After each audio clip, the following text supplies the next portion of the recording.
Bonjour à tous et bienvenue dans cette 6e session d'Aix en scène 2020.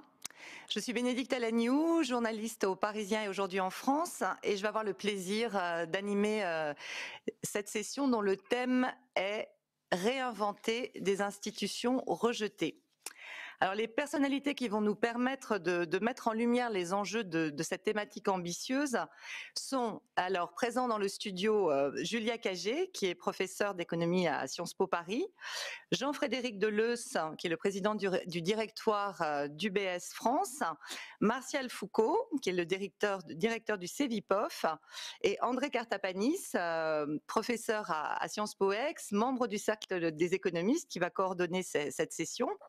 Et nous avons le plaisir d'être en visioconférence avec le gouverneur Gabriel Makhlouf de la Banque d'Irlande, Randall Krosner, qui est professeur d'économie à la Booth School of Business de l'Université de Chicago, et last but not least, Paul Tucker, qui est chercheur à la Harvard Kennedy School. Bienvenue à Paris, messieurs. Donc, dans une session des rencontres qui est évidemment très spéciale, qui a été bousculée par le Covid, une institution qui a su se réinventer pour nous proposer des rencontres 100% digitales.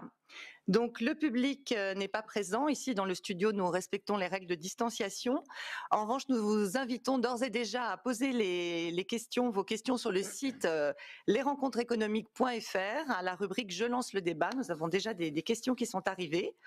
Donc nos invités vont s'exprimer à tour de rôle et après quoi nous prendrons justement les questions et nous y répondrons. André Cartapanis, je vous passe la parole. Je vous propose d'introduire notre session. Merci Bénédicte et bonjour à tous. Alors je suis chargé de présenter en quelque sorte la thématique qui a été choisie pour cette session, réinventer les institutions. Alors d'abord peut-être une remarque d'évidence, la crise est loin d'être derrière nous, évidemment, mais il est nécessaire d'imaginer ce que pourra être ce qu'on appelle quelquefois le monde d'après.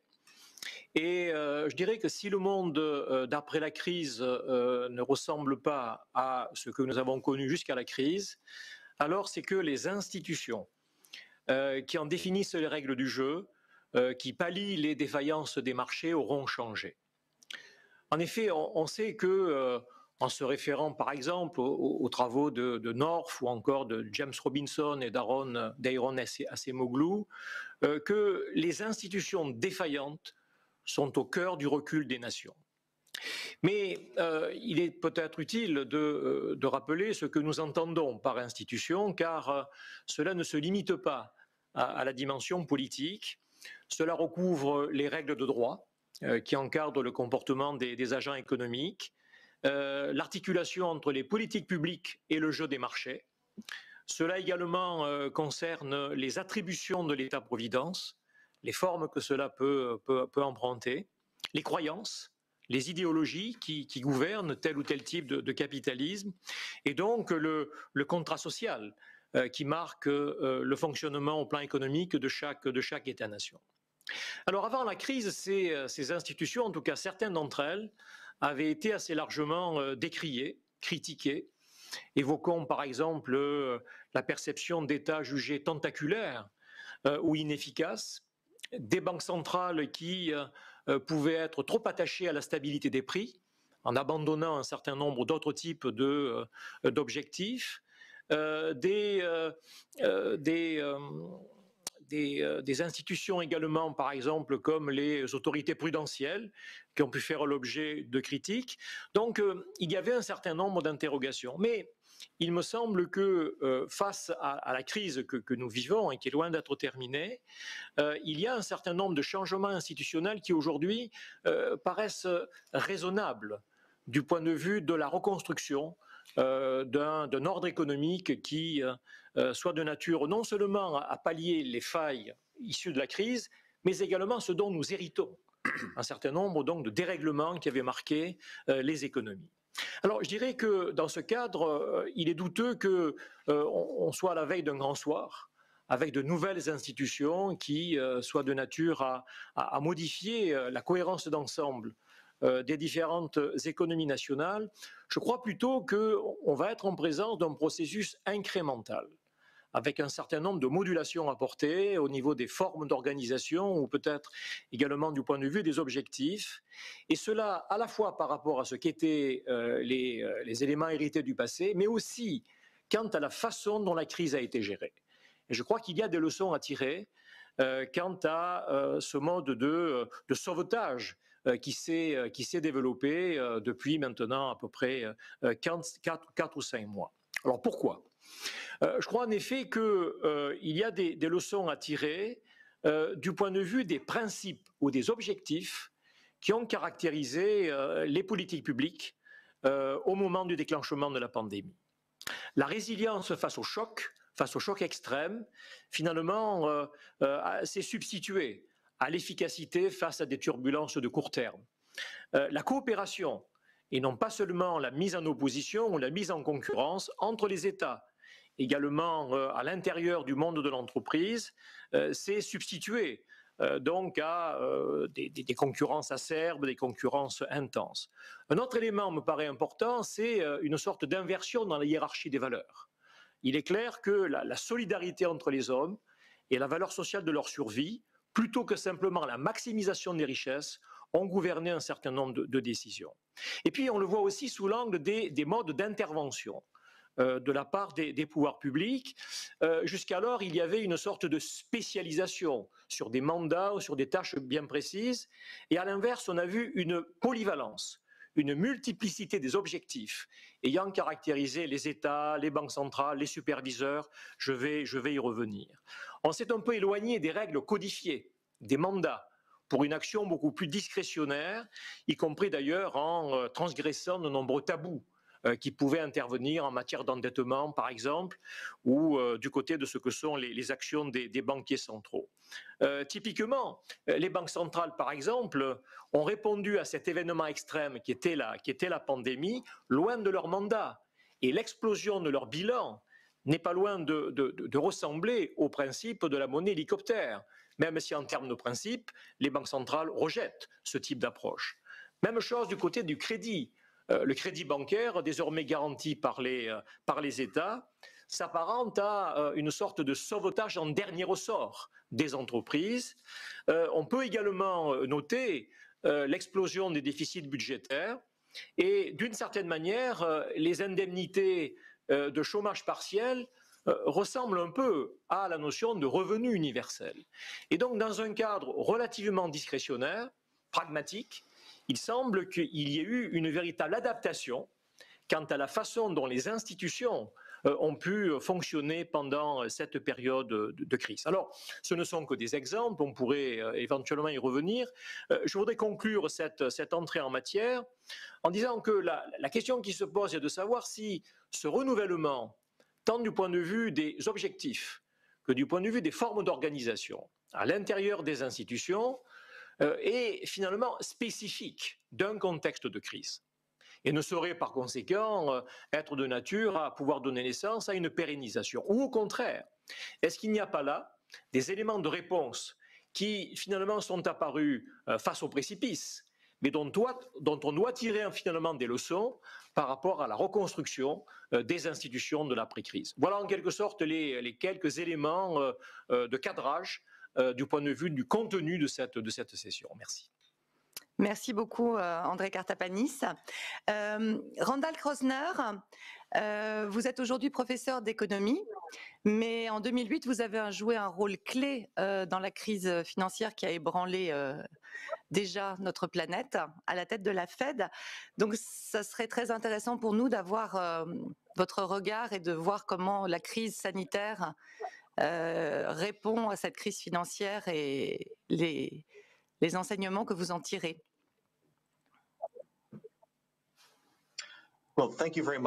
Tout d'abord, merci beaucoup. Je suis ravie d'être là.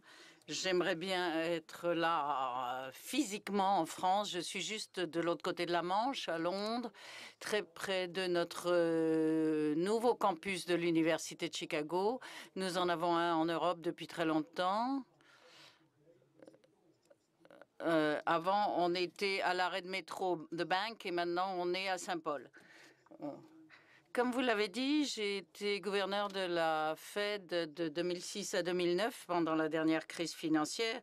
Et ce que je voulais faire, c'était vous parler un petit peu du rôle des banques centrales en tant qu'institution et notamment leur rôle dans la période post-crise et des défis qui se présentent. Les banques centrales ont traditionnellement été les institutions dans lesquelles on avait le plus de confiance. Après la dernière crise, les choses ont un peu changé et parce que les banques centrales étaient mal comprises, elles étaient à l'arrière-plan. On en parlait dans la section affaires des journaux, mais pas sur la page de garde, pas à la une. Mais cela a changé lors de la dernière crise financière. Et tout à coup, les acteurs politiques se sont rendus compte de l'importance et de la puissance des banques centrales. Ce n'étaient pas juste des aficionados qui enseignaient le système bancaire comme moi. Et les banques centrales sont essentielles, notamment avec ce qui s'est passé en Ukraine cette semaine, avec la démission du gouverneur de la Banque centrale, qui a vraiment été un coup porté à la crédibilité du gouvernement. Donc, il y a eu des problèmes non seulement du point de vue des institutions, mais de leur rôle. Et évidemment, avec la crise financière mondiale de 2008-2009, effectivement, j'étais encore à la Fed. Et une des préoccupations, c'était que la Fed n'agissait pas simplement pour soutenir l'économie dans son ensemble, mais ne prenait que des mesures qui avaient des actions très importantes sur la distribution et la répartition, avec des mesures beaucoup plus importantes, puisqu'on demandait à la Banque centrale d'empêcher le système de s'écrouler. Et pour l'empêcher de s'écrouler, il fallait apporter un soutien à certaines institutions financières importantes pour éviter qu'elles ne s'écroulent, notamment avec le problème de logement. Et il était important que les prix ne s'écroulent pas.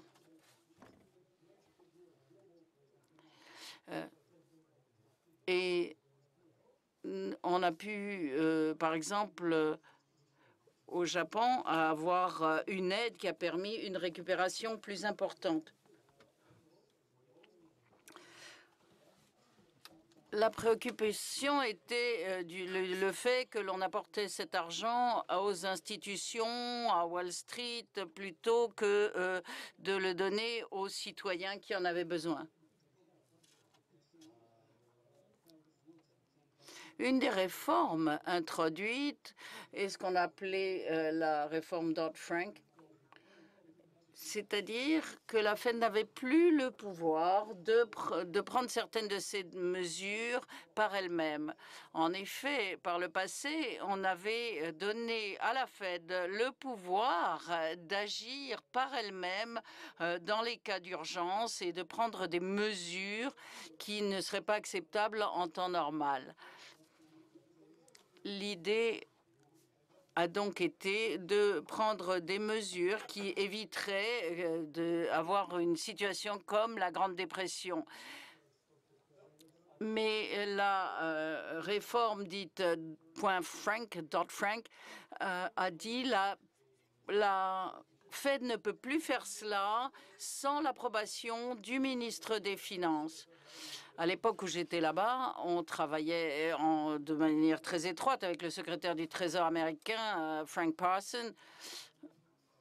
On essayait de travailler sur beaucoup de choses, mais on a fait aussi beaucoup d'autres choses sans avoir recours à la permission de qui que ce soit, puisque c'était de notre ressort, compte tenu des pouvoirs qui nous étaient attribués par le Congrès. Mais on a utilisé ce pouvoir d'une manière qui n'a apparu inappropriée à certains. On a donc remis en question l'indépendance de la Fed et la possibilité d'entreprendre ce type de programme sans avoir l'autorisation du Trésor ou du ministre des Finances, si vous préférez. Et cela, ça pose problème parce qu'il est important que la Fed agisse comme le pompier. Il y a le feu à la maison, il y a une crise, il y a quelque chose qui ne va pas. Il est important que la Fed ait, éteigne le feu, apporte des possibilités d'emprunt, de crédit pour éviter que la maison ne brûle et pour restaurer certaines fonctions. Et maintenant, cette nouvelle décision qui fait qu'il faut l'approbation, la signature de quelqu'un d'autre, fait que, en principe, les choses vont être plus dures. Il va être plus dur de réagir. C'était la crainte, mais ça n'a pas été le cas. Dodd-Frank voulait limiter l'action de la Fed, mais en fait, dernièrement, la Fed a agi de manière beaucoup plus audacieuse qu'à l'époque où j'y étais. Et en partie parce que le Congrès a dit au ministère des Finances, nous allons vous apporter les fonds nécessaires pour que vous puissiez mener à bien des programmes conjointement avec la Fed. Donc, au lieu d'utiliser uniquement notre argent, il y avait l'argent du ministère des Finances qui pouvait être coordonné avec la Fed. Certains de ces programmes étaient les mêmes que ceux de 2009 quand j'y étais, mais à plus grande échelle, puisqu'on avait de l'argent des citoyens pour augmenter encore les programmes par le biais du ministère des Finances. Et cela permettait de résoudre certains problèmes avec de bonnes garanties. Cet apport supplémentaire d'argent permet d'agir de manière plus audacieuse et de travailler dans des domaines que nous n'osions pas aborder quand j'étais à la Fed, par exemple l'achat de dettes des entreprises, aussi les titres d'État. La Fed essaye aussi de lancer un programme de crédit et d'emprunt pour les PME, chose qu'elle ne pouvait pas faire par le passé quand j'y étais. Donc, certains de ces changements dont beaucoup pensaient qu'ils allaient ralentir la Fed et limiter l'audace dans ses programmes ont eu l'effet inverse. Mais évidemment, maintenant, il y a beaucoup plus d'indications qui viennent du Congrès. Donc, cette frontière entre le ministère des Finances et le Congrès a été effacée. Le Congrès dit, bon, ben, on veut ces programmes, voilà, on vous donne l'argent, vous travaillez avec la Fed sur ces programmes. Et tout cela est fort intéressant et il sera intéressant de voir ce qui va se passer s'il y a des pertes associées à ces programmes. Les programmes qu'on faisait en 2008-2009 quand j'y étais n'étaient pas liés à des pertes. Tout l'argent qui avait pu être perdu a été remboursé et davantage. Et il y avait le programme TAP qui a été vu par certains comme plus ou moins bon, mais maintenant, l'idée, c'est que s'il y a des pertes associées à ces programmes politiques, on verra comment en tirer des leçons. En effet, on va voir que certaines municipalités vont avoir besoin de davantage d'aide dans la période de reprise. À ce moment-là, la Fed pourra peut-être les aider. Est-ce qu'il faudra peut-être aider certaines villes, certains gouverneurs pour les aider? Même si certains ne se sentent pas forcément à l'aise dans ce sens. Ce sera donc intéressant de voir ce qui va se passer. Est-ce que la Fed sera en mesure d'agir comme elle l'a fait par le passé, de la même manière, ou est-ce qu'il y aura un rôle plus important accordé et qui sera joué par le Congrès et le ministère des Finances lors de situations d'exception? Et en tout cas, il est intéressant de voir qu'il y a des conséquences des nouvelles règles qui sont inattendues, puisque beaucoup pensaient que cela allait ralentir la Fed. Or, maintenant, on a vu qu'elle pouvait agir avec audace et rapidement. Mais bien entendu, cela va avec des obligations, et notamment notamment, il est important de voir quelles sont les obligations qui vont se présenter de ce fait à l'avenir. Merci. Merci beaucoup, Randall Krossner. Vous venez de le souligner, une frontière importante s'est effacée aux États-Unis dans le fonctionnement de la Fed. Durant les semaines écoulées, beaucoup de digues et de tabous ont sauté. Les banques ont joué un rôle crucial dans cette période que nous venons de traverser, vont continuer à jouer un rôle crucial. Jean-Frédéric Deleuze, UBS est un des leaders mondiaux de la gestion de fortune. Vous tenez, je crois, à souligner l'efficacité dont a fait montre le système bancaire dont vous êtes le représentant. Merci beaucoup. Au début de la pandémie, s'est répandue l'idée du monde d'après. Nous allions être plus verts, plus nationaux, plus solidaires, plus égalitaires, moins mondialisés, moins libéraux et beaucoup plus endettés, quoi qu'il en coûte. Maintenant, dans la sortie de crise sanitaire qui se dessine, s'affirme la réalité des mois à venir, fait d'un choc récessif quasi sans précédent, de plans sociaux massifs, de faillites nombreuses, d'une crise du moral, d'une crise du bon sens, d'une crise de la raison. Les institutions ont fonctionné, l'histoire jugera mieux que l'air du temps si elles ont bien fonctionné ou non. Mais s'il faut parler des institutions au sens constitutionnel du terme rapidement pendant cette période, que dire de la totale captation du pouvoir législatif par l'exécutif dans le cadre de l'état d'urgence sanitaire, avec l'édiction de 63 ordonnances en quelques semaines, 20 pour la seule journée du 25 mars? Que dire des travaux des assemblées pendant cette période, en dehors des lois d'habilitation, traitant des sujets que l'on pourrait qualifier de latéraux? Que dire de l'émergence concomitante, bien que sans lien, d'un quasi-pouvoir législatif entre les mains d'une assemblée de citoyens tirés au sort, à laquelle on semble reconnaître une vertu sacrée en validant la quasi-totalité de ses propositions? Que dire enfin de l'abstention massive du corps électoral, refus d'aller élire des représentants quand le tirage au sort semble créer un nouveau pouvoir? Je ne parlerai pas plus de ces sujets, je n'en ai pas la compétence. Je voudrais faire une remarque liminaire sur notre thème et m'attacher, comme vous l'avez suggéré, à une institution que je connais bien, le monde de la finance, et parler aussi un peu de l'hôpital et de la santé que je connais pour d'autres raisons. Le remarque liminaire, le rejet des institutions est souvent le ferment du populisme. Une institution peut être décriée sans être rejetée, rejetée sans avoir été défaillante, défaillante et pourtant applaudie. Certes, la défaillance des institutions, comme vous l'avez rappelé, est au cœur du recul des nations, et les exemples sont nombreux. L'Argentine en est probablement un des exemples historiques les plus parlants. Mais est-ce la défaillance des institutions ou la défaillance des hommes, la montée des populistes, que les institutions n'ont pu contenir ou éviter? Notre problème aujourd'hui, est-ce l'organisation des institutions ou la montée d'un populisme massif et agressif, porté par la crise, par de nouveaux médias, de nouveaux réseaux, des changements culturels profonds? Vouloir réinventer les institutions aujourd'hui, n'est-ce pas les affaiblir? J'exerce mon activité dans le monde de la finance après l'avoir fait quelque temps dans la finance publique. Banque, marché financier, marché de dette, un peu moins banque centrale, toutes ces institutions sont massivement rejetées. Et pourtant, comme l'a rappelé récemment Nicolas Bavray dans un excellent éditorial du Point, ces institutions, contrairement à beaucoup d'autres, n'ont pas été défaillantes. Les réseaux bancaires n'ont pas ou peu fermé, contrairement à certains réseaux publics. L'activité bancaire et financière n'a pratiquement pas reculé, voire a été parfois en croissance, contrairement au PIB.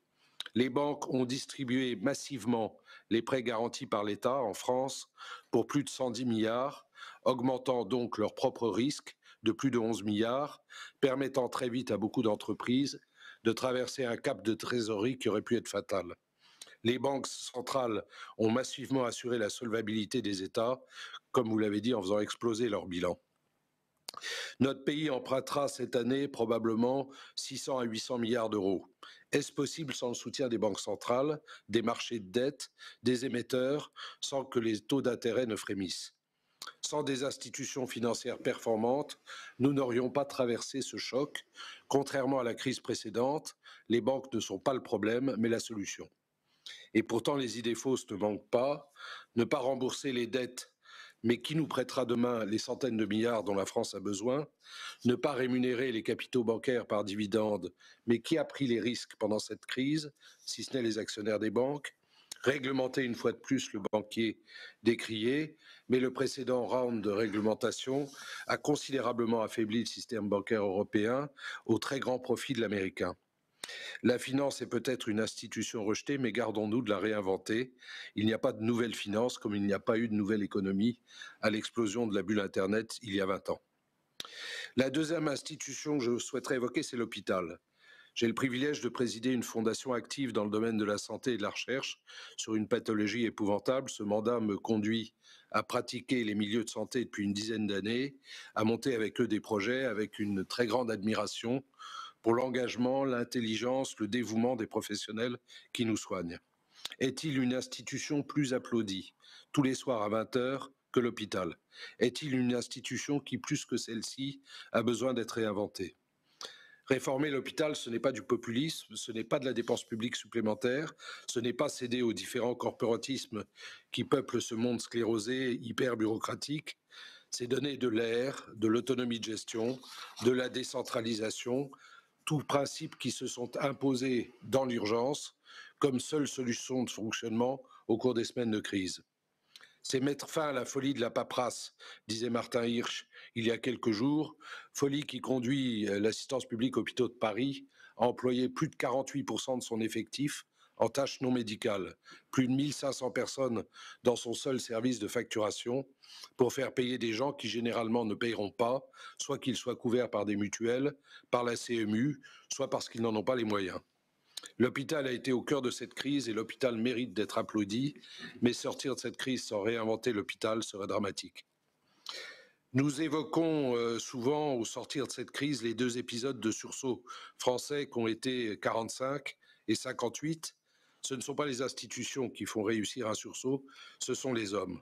Et il y a quelque chose de nouveau depuis cette époque, qui je crois change la donne, c'est l'Union européenne et l'Union monétaire. Ma conclusion, c'est de dire que s'il faut aujourd'hui réinventer quelque chose, c'est l'Europe. Merci Jean-Frédéric Deleusse. Dans le début de votre propos, vous avez souligné la façon dont nos institutions démocratiques se sont adaptées à l'état d'urgence, ont dû s'adapter à l'état d'urgence sanitaire. Gouverneur Maclouf, la légitimité démocratique, c'est un thème qui est assez central dans les propos que vous m'avez adressés pour préparer cette session.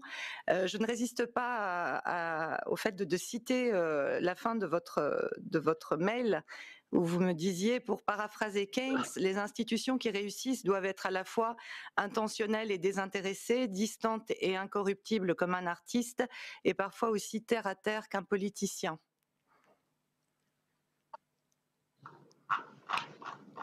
Merci, merci Bénédicte. Je m'excuse que je vais parler en anglais maintenant. Tout d'abord, je voudrais vous remercier de m'avoir invité à me joindre à vous pour ce sujet si intéressant et ces interventions très intéressantes que j'ai déjà entendues. Permettez-moi de démarrer en disant quelques mots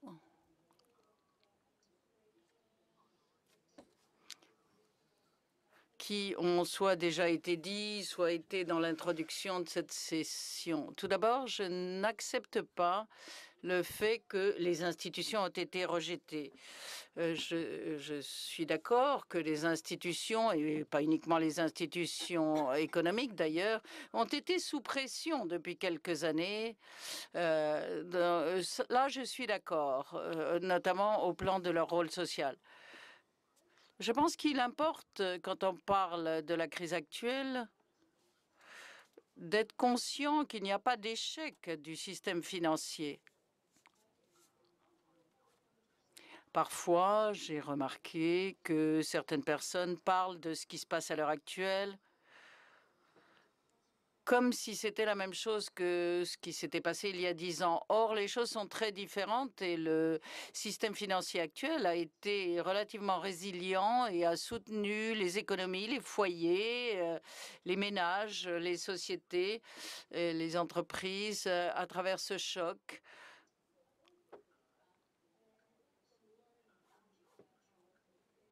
Et il est important qu'elle puisse soutenir l'économie pour qu'elle lui permette de sortir de ce choc. J'ai le sentiment qu'il faut que je dise quelque chose. André, dans ses remarques liminaires, a parlé des banques centrales qui avaient été au-delà de leur mandat.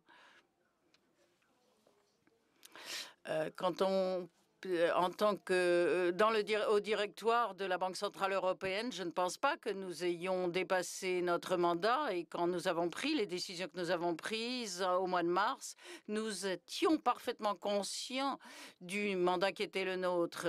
Si nous avons fait quelque chose de différent du passé, c'est que nous avons travaillé plus rapidement, très vite et avons pris des décisions rapidement. C'est tout ce que l'on peut dire là-dessus. Et nous avions 8 propositions plus une que Bénédicte a déjà mentionnée. J'aimerais donc vous présenter 8 propositions et lancer la discussion. Tout d'abord, les institutions comptent. Elles sont importantes. Je crois que tous les économistes seront d'accord avec cela. Ça n'a rien de radical et tout le monde peut le dire.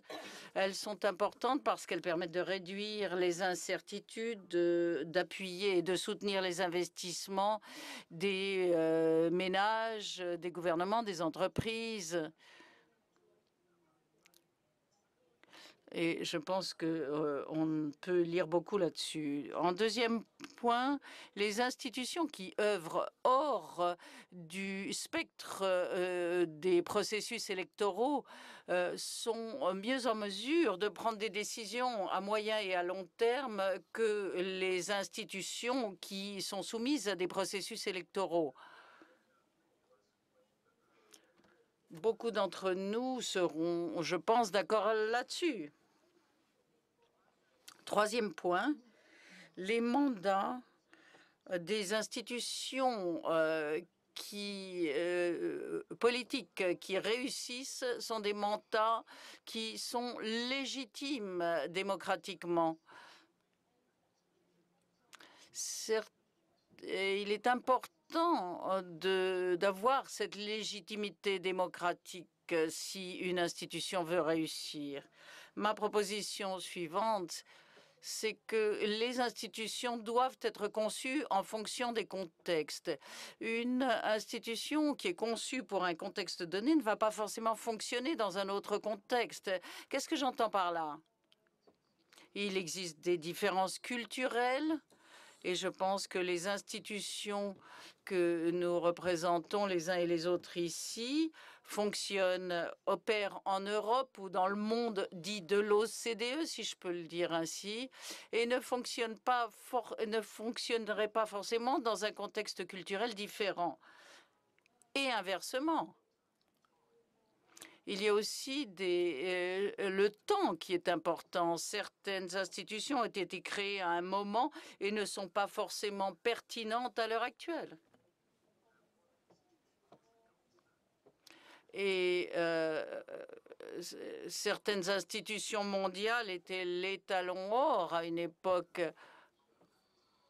Mais je pense que les choses ont changé, il faut progresser, il faut, par exemple, œuvrer vers quelque chose de plus moderne, avec notamment les cadres d'accords de libre-échange dans le monde.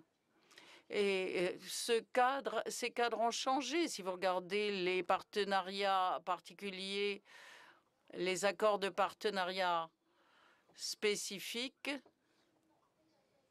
certains sont très différents des autres ou des partenariats plus anciens. Proposition suivante.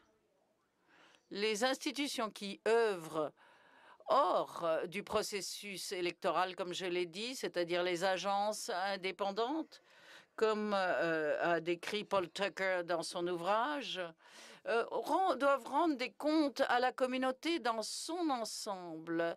Et donc, il faut continuer à gagner sa crédibilité. Ma proposition suivante, c'est que les institutions vivent dans des écosystèmes et plus elles sont proches de l'écosystème, plus elles sont fortes. Les institutions doivent pouvoir fonctionner dans leur écosystème et faire partie de cet écosystème tout en travaillant avec d'autres écosystèmes.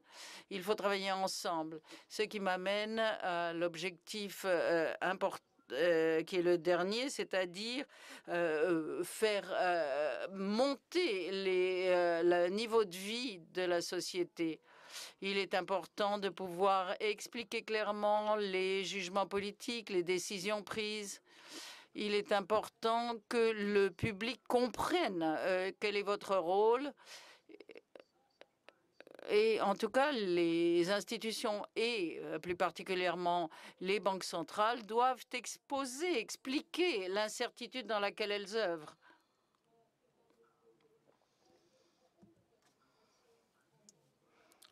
Il y a bien sûr le côté traditionnel des banques centrales, mais je pense que quand vous vivez dans un écosystème, il est important de réfléchir à la manière dont les politiques monétaires et fiscales fonctionnent ensemble, voir quel est l'impact de tout changement apporté à l'une ou à l'autre. Ma sixième proposition, en tout cas je crois que c'est la sixième, c'est que porte sur l'indépendance.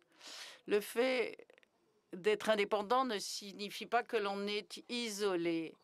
Plus on est connecté, plus on est efficace. Les diversités de vues, d'expériences, de modes de pensée que peuvent présenter une agence indépendante vont la rendre plus efficace.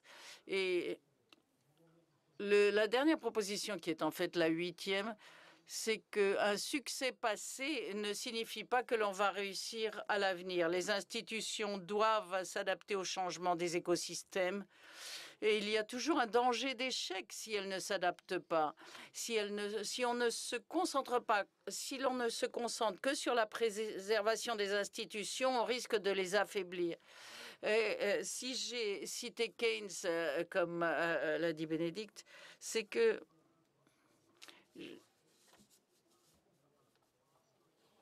je me demandais ce qu'il voulait dire quand il disait qu'il fallait voir les choses à la fois comme un artiste et comme un politicien. À l'heure actuelle, je pense que, en temps de crise comme à l'heure actuelle, les institutions doivent s'acquitter de leur mandat, mais elles doivent aussi être prêtes à agir vite pour faire face aux nouveaux défis qui se présentent dans l'urgence. Mais il faut aussi qu'elles soient prêtes et préparées au changement d'écosystème et puissent réagir. Et pour terminer, je dirais qu'un des problèmes principaux qui se posent aux institutions, pas seulement les institutions comme la mienne ou les institutions économiques, mais les institutions de manière générale, l'un des problèmes principaux, c'est qu'il faut être davantage impliqué, davantage connecté vis-à-vis de la communauté dans son ensemble.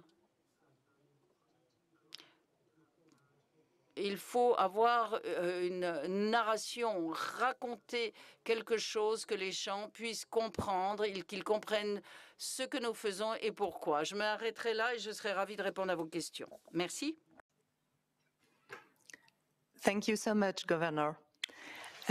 Merci beaucoup. Vous êtes directeur du Centre de recherche politique de Sciences Po. Je pense que les pistes qui viennent d'être tracées par le gouverneur Maklouf ont dû vous interpeller. Une institution doit être davantage impliquée et connectée dans sa communauté, expliquer clairement aux citoyens les décisions prises. Est-ce que tout cela peut permettre d'éviter le rejet ? Bon, tout d'abord, merci, bonjour, merci pour l'invitation. Bon, le débat est très riche et je pense que je vais forcément manquer de temps pour essayer d'aborder plusieurs des dimensions, mais je vais me concentrer peut-être sur deux d'entre elles qui me semblent être commune à ce qui a déjà été dit. Quand on parle de rejet des institutions, dans mon esprit, ça évoque du côté du citoyen, comment il se rend de ces institutions, qu'est-ce qu'il en connaît, et surtout comment il attribue une responsabilité à ces institutions dans un destin individuel. Et effectivement, il y a plusieurs institutions, donc je n'ai pas la prétention d'indiquer que ce qui me semble moins important vaut pour toutes ces institutions. Parler des institutions financières ou des institutions économiques ou des institutions publiques, forcément, ça soulève des réactions et des rejets très différenciés, non seulement dans chacun des États, et puis moi, ma perspective, c'est de comprendre ce qui est en commun dans le rejet qu'on peut observer dans plusieurs pays occidentaux, mais aussi dans des puissances émergentes. Et après ce que j'ai entendu, il y a deux choses qui ont retenu mon attention et je vais développer. Vous avez dit, monsieur, ce qui est important, c'est la manière dont, au fond, les institutions sont incarnées, le rôle des personnes qui dirigent ces institutions. Et pour moi, effectivement, c'est fondamental parce que il y a un point qui me semble incontestable quand on parle des institutions. Prenons le cas des institutions politiques. On voit depuis une vingtaine d'années que tous les pays occidentaux font face à une lame de discrédit portée sur les institutions politiques, et en particulier, celle qui m'intéresse beaucoup, les parlements nationaux. Bon. Donc c'est défiance, rejet des parlements nationaux, quel que soit le pays, et même dans des sociétés dont on considère, notamment les sociétés scandinaves, j'allais dire de religion plus protestante, où finalement on peut considérer que l'erreur est acceptable, eh bien il y a un rejet. Alors ce rejet est beaucoup moins fort que ce qu'on observe en France, en Italie, en Espagne, en Grèce.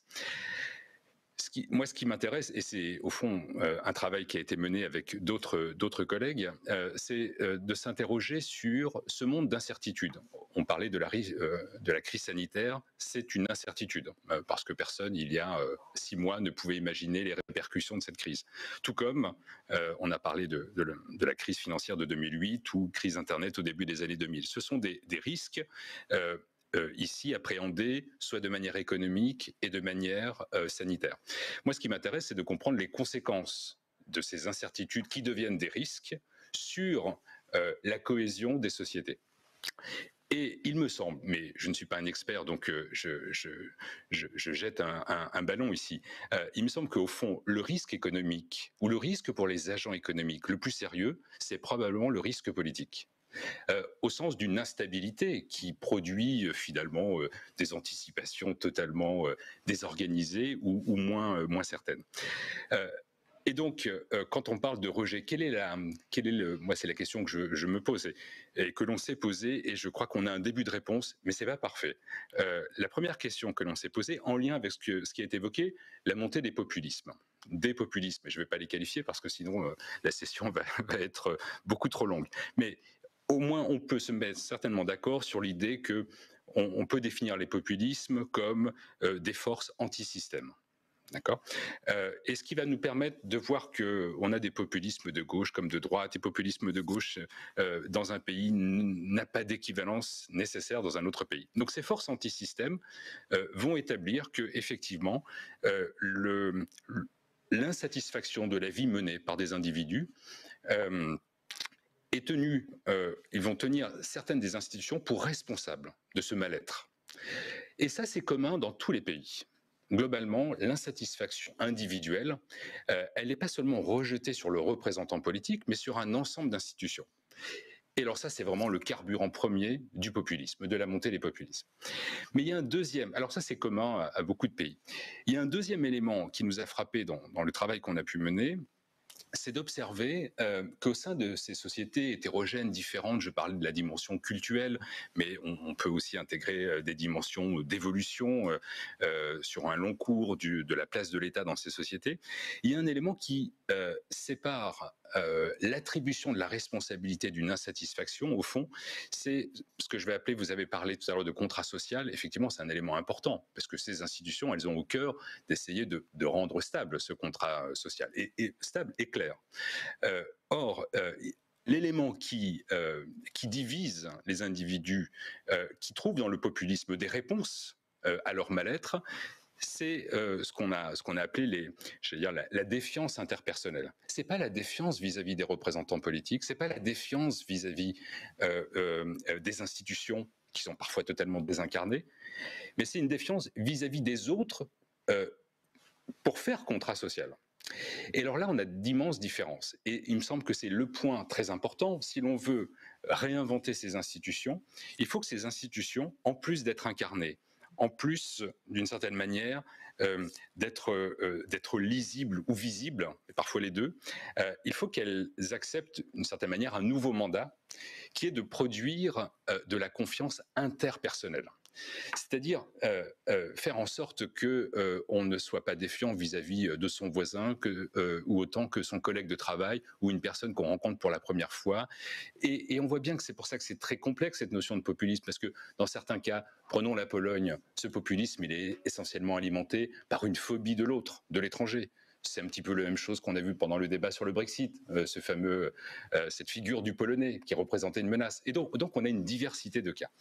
Donc, dans la manière de réinventer ces institutions, il me semble que, et je suis très modeste parce que j'ai vraiment pas la prétention de dire c'est la pierre philosophale à la manière de redonner à ces institutions une forme de confiance vis-à-vis du peuple.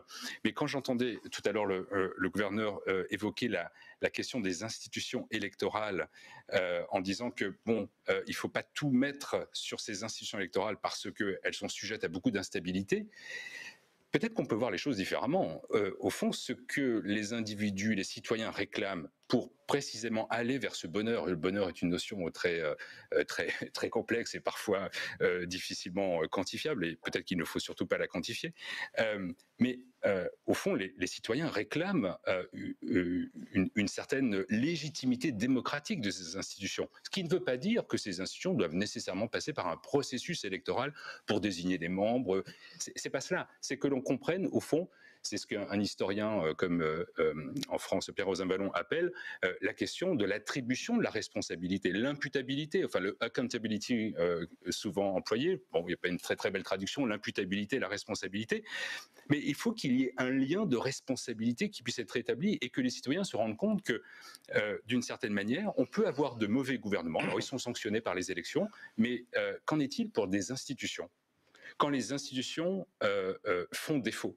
Et faire défaut, ça ne veut pas dire qu'elles n'ont pas agi, mais elles n'ont pas agi pour la communauté nationale. Elles ont agi pour certains groupes. Et au fond, je ne vais pas introduire la question des inégalités maintenant, mais c'est bien ça la perception, comment les gens réceptionnent des politiques, qu'elles soient publiques pour les États ou des politiques monétaires pour des institutions monétaires, ayant le sentiment très fort, parce que sinon ce ne serait pas éruptif, on le voit depuis une longue période, avec le sentiment qu'elles ne sont pas destinataires de ces interventions. Donc pour moi, réinventer les institutions, ça veut dire trouver un compromis entre une légitimité politique, et pas nécessairement électorale, mais une légitimité politique, et dans le même temps, s'assurer que ces institutions, lorsqu'elles font défaut en termes de amélioration du bien-être individuel, eh bien, elles doivent être réinventées. Je m'arrête à ce stade. Merci beaucoup, Martial Foucault. Paul Tucker, je pense que, les choses, le hasard fait bien les choses. Vous avez écrit Unelected Power et vous interrogez les liens entre institutions et démocratie. Avec, je pense, en plus un regard particulier sur l'Europe et les défis que l'Europe doit affronter.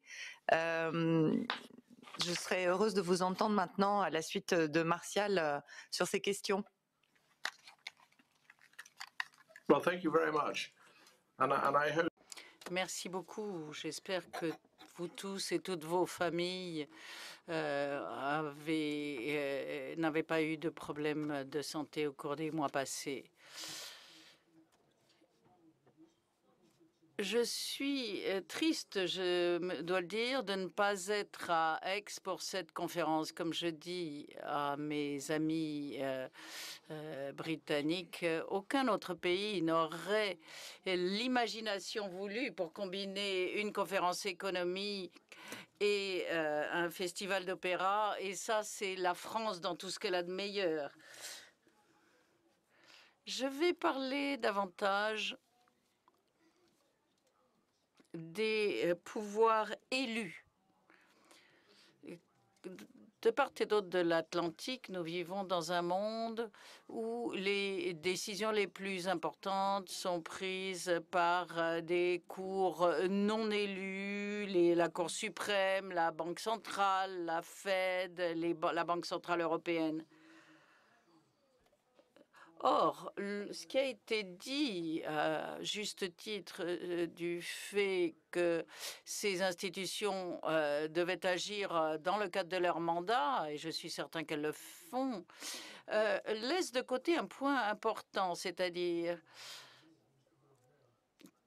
que nos parents, voire nos grands-parents, auraient été très surpris de savoir qu'une grande partie des décisions morales sont prises par des juges et qu'une grande partie des interventions économiques menées à bien pour soutenir le niveau de vie et pour éviter parfois des catastrophes pour nos citoyens sont prises par des fonctionnaires non élus plutôt que par des gouvernements élus. En ce qui concerne les banques centrales, je pense qu'il y a un point qui est important que je décris dans mon ouvrage comme le grand dilemme des banques centrales. Il est nécessaire pour conserver sa légitimité que les banques centrales indépendantes aient des objectifs clairs, par exemple la surveillance de l'inflation et des objectifs clairs en termes de politique monétaire. Par contraste, les gouvernements ou les personnes élues ont des pouvoirs et le souhait d'être réélus et ont en fait très peu d'obligations d'agir. Donc quand quelque chose déraille, comme ça a été le cas en 2007-2008 ou récemment, les élus peuvent rester assis sans rien faire, sachant que les banques centrales vont remplir le vide. Et ces banques centrales vont alors réussir à interpréter et développer l'application de leur mandat de manière nouvelle et innovante. Et le débat là-dessus, en fait, est un débat des banques centrales. On parle peut-être, il ne s'agit pas de Christine Lagarde, de Janet Yellen, de Jay Powell, etc., mais plutôt de savoir comment on est arrivé à une situation où on attend si peu de nos élus.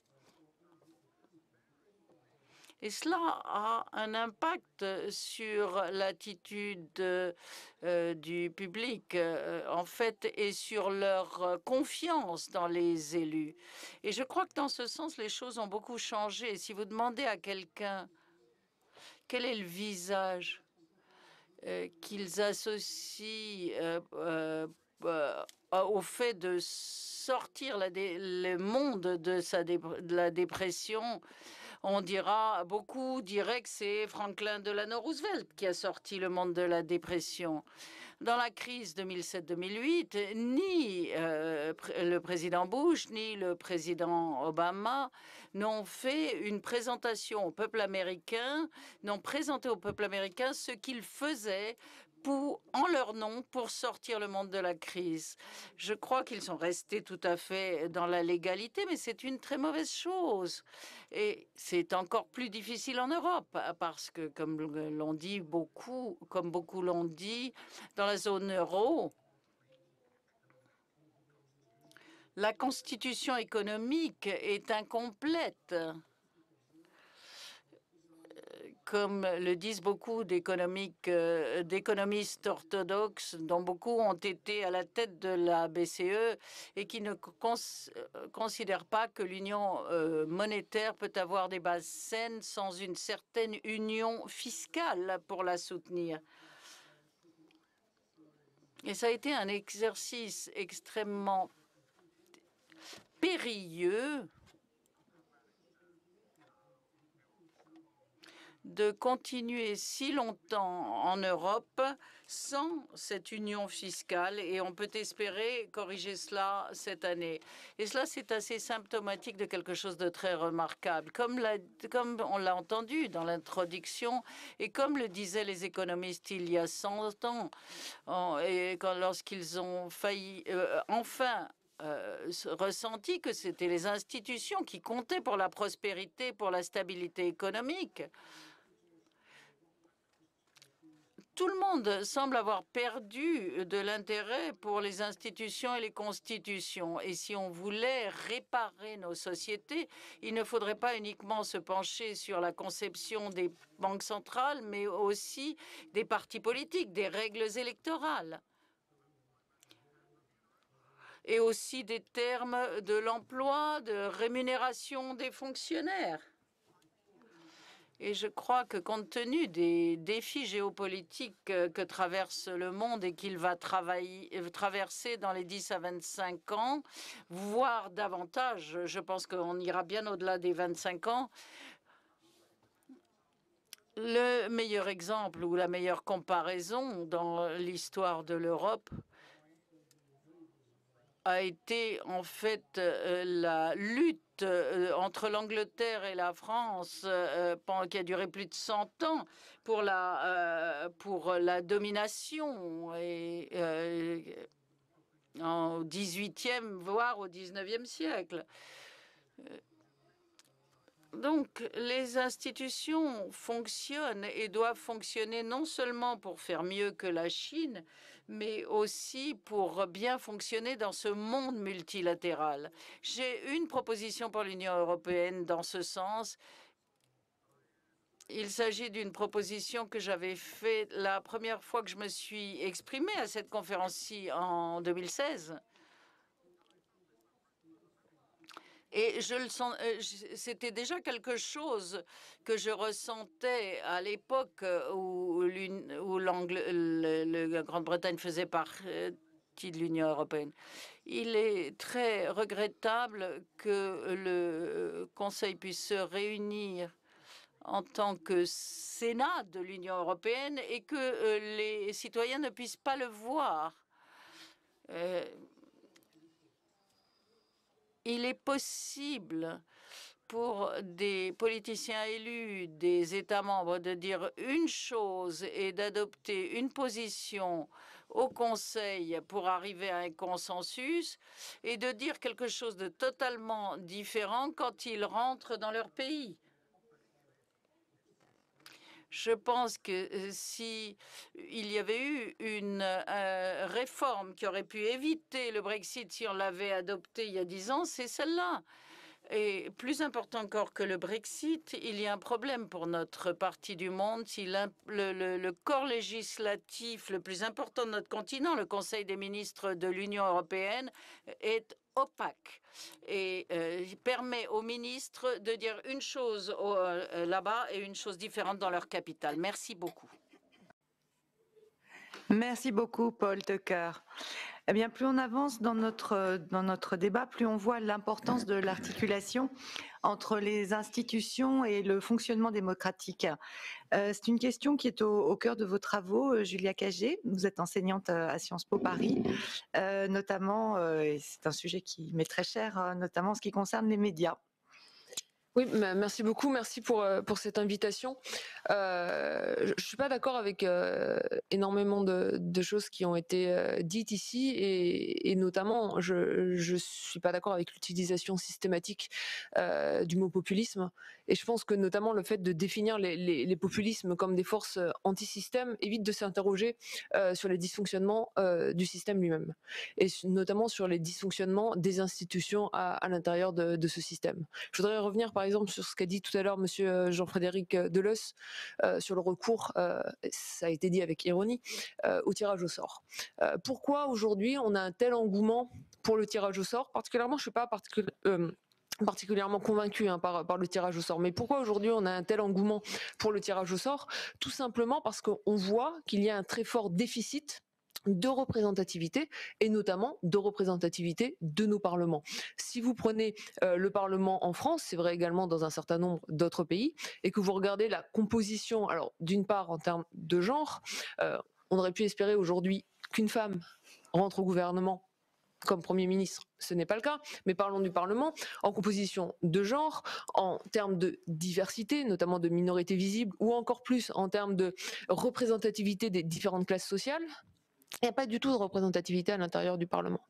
Donc, vous avez des citoyens qui aimeraient pouvoir vivre dans une démocratie représentative au sens descriptif du terme, qui ne se sentent pas représentés par ce Parlement et qui finalement, oui, vont dénoncer le système actuel et proposer le tirage au sort parce que le tirage au sort permet la représentativité, c'est même sa raison d'être.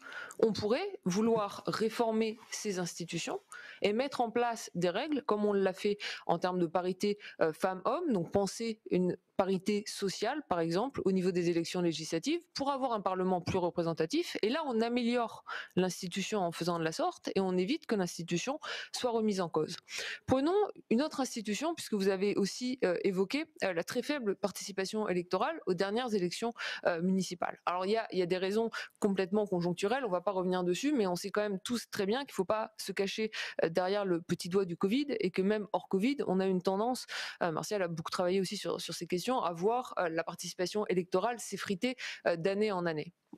Il faut s'interroger sur les raisons de ce désamour et sur les raisons qui poussent les citoyens à ne plus aller voter. Pourquoi les citoyens ne vont plus voter? Quand on les interroge, c'est en partie parce qu'ils ne font plus confiance, aux représentants politiques, qui ne sont pas très représentatifs, et deux, parce qu'ils ne font plus confiance au système électoral lui-même.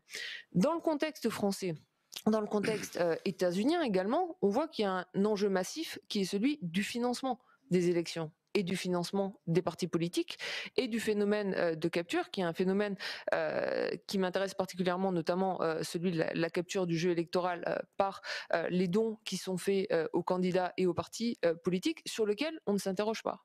Donc plutôt finalement que de dénoncer l'abstention croissante qui témoignerait d'un désamour des citoyens pour la démocratie, donc il y a ce terme qui est de plus en plus utilisé, qui reviendrait à dire qu'il y aurait une tendance vers la démocratie illibérale, une préférence pour une forme d'autoritarisme. Moi, je trouve que ce serait préférable, finalement, de s'interroger sur les modalités de financement des élections et de vouloir les réformer. Et que si on avait des plafonds aux dons pour les campagnes électorales et pour les partis politiques beaucoup plus bas qu'actuellement, une meilleure limitation des dépenses et un meilleur encadrement des dépenses électorales, peut-être qu'on n'aurait pas autant de désamour. Et je voudrais du coup dire un mot quand même sur les médias, mais c'est une autre dimension finalement de ce débat. Puisque les médias, avec les partis politiques et avec les élections, sont une des institutions qui souffrent le plus aujourd'hui en termes de déficit de confiance et en termes finalement de décrochage. Et en fait, on voit pour les médias d'ailleurs, comme pour le reste, que souvent la réponse qui est faite, c'est de construire des médias à côté. C'est-à-dire qu'il y aurait un vrai média ou deux vrais médias légitimes. On peut les appeler par exemple le média versus l'ensemble des autres médias. Moi, ça me paraîtrait plus sain de s'interroger sur le fonctionnement actuel de nos médias et notamment sur l'actionnariat actuel de nos médias, la concentration croissante des médias en France, c'est aussi vrai ailleurs, entre les mains d'un tout petit nombre d'actionnaires, et l'absence dans la plupart de ces médias de gouvernance démocratique et notamment l'absence de participation des journalistes à la gouvernance de leurs médias. Voilà, c'est l'ensemble de ces choses-là, je pense, sur lesquelles il faut s'interroger. Et je finirai sur les banques, puisque c'est quand même un des thèmes centraux de notre discussion. Par exemple, je pense que oui, il y a eu des prêts garantis par l'État, mais il y a deux manières de voir les choses. On peut se féliciter que les banques aient fait un effort en accordant 110 milliards de prêts garantis par l'État. On peut aussi s'interroger sur la raison pour laquelle 110 milliards de prêts garantis par l'État ont été accordés, alors qu'il y avait une enveloppe de 300 milliards, ce qui fait qu'il y a un certain nombre d'acteurs aujourd'hui économiques qui n'ont pas eu accès à ces prêts et qui ne comprennent pas finalement pourquoi il y a ce frein qui a été mis en œuvre. Et je pense que collectivement, et quand je dis collectivement, ça inclut en premier lieu les chercheurs également, les intellectuels, même si j'aime pas ce mot au sens large, je pense qu'il faut s'interroger sur nos pratiques, je pense qu'il faut s'interroger sur nos certitudes et qu'en faisant cela, on permettra d'améliorer beaucoup plus le débat politique et le rapport aux institutions de l'ensemble des citoyens. Merci beaucoup, Julia Cagé. Malheureusement, le format numérique des rencontres nous impose le respect le plus strict des horaires. Je voudrais juste, en conclusion, je vous remercie tous, ceux qui sont présents et ceux qui sont en visioconférence, d'avoir participé à cette session. Je voudrais juste rebondir sur une question d'Augustin qui nous est parvenue. Comment concilier le besoin d'une plus grande proximité entre citoyens et gouvernants et la nécessité de répondre à des enjeux de nature mondiale, comme le changement climatique ou la crise sanitaire? Eh bien, j'espère que les institutions telles que nous les avons redessinées durant cette session peut permettre d'arriver à concilier ces deux enjeux. Je vous remercie et je vous souhaite une très bonne fin de journée.